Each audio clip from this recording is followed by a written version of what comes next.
Janko, jak by si zhodnotil přípravný utkání s Banskou Bystricou? Tak nehrali sme ešte stále, nehrali sme to, čo sme chceli zase, ale dali sme góly, oni nedali a vyhrali sme, takže výhra sa cení. Je možné, že se na vás podepsalo vlastně ty 2 dny volna, ten víkend, že jste šli do zápasu s jedním tréninkem, jenom tím předzápasovým?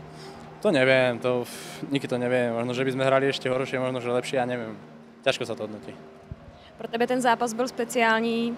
V Banské Bystrici si strávil svý hokejový úplný mládí. Jak si ten zápas vnímal? Tak samozrejme som chcel vyhrať nad nimi, tam taká rivalita, takže jasné, že som to nejak vnímal, že tam je rivalita, ale som rád, že sme proste vyhrali a zdolali ich.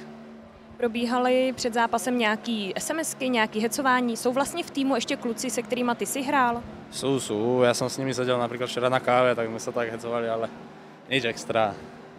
Ty jsi dneska otevřel skóre utkání. Byla to přesilovková akce tak, jak je budete hrát i v ostrý sezóně?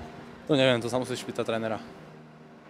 Přibyl Marcel Hossa, další krajan, jak to vnímáš? No tak, dobré. Za chvíľku nás tu bude viacej ako Čechov, ale nie. A Marcel je dobrý hráč a samozrejme nehral ešte zápas, zatiaľ iba trénoval a je to proste vidno, dneska tu bolo teplo, trošku sme sa vytrapili všetci, ale myslím si, že to bude dobré. Bývá necelých 14 dní, jaký jsou tvoje pocity momentálně? Tak ešte je dosť čo zlepšovať, ale myslím si, že do ligy to proste doladíme. Horko ale nepolevuje, bude to mít vliv na ten stav, buď by vydrželo? To ja neviem, ťažká otázka. Jak to na tebe působí? Mne horko zle, na mňa horko veľmi špatne pôsobí.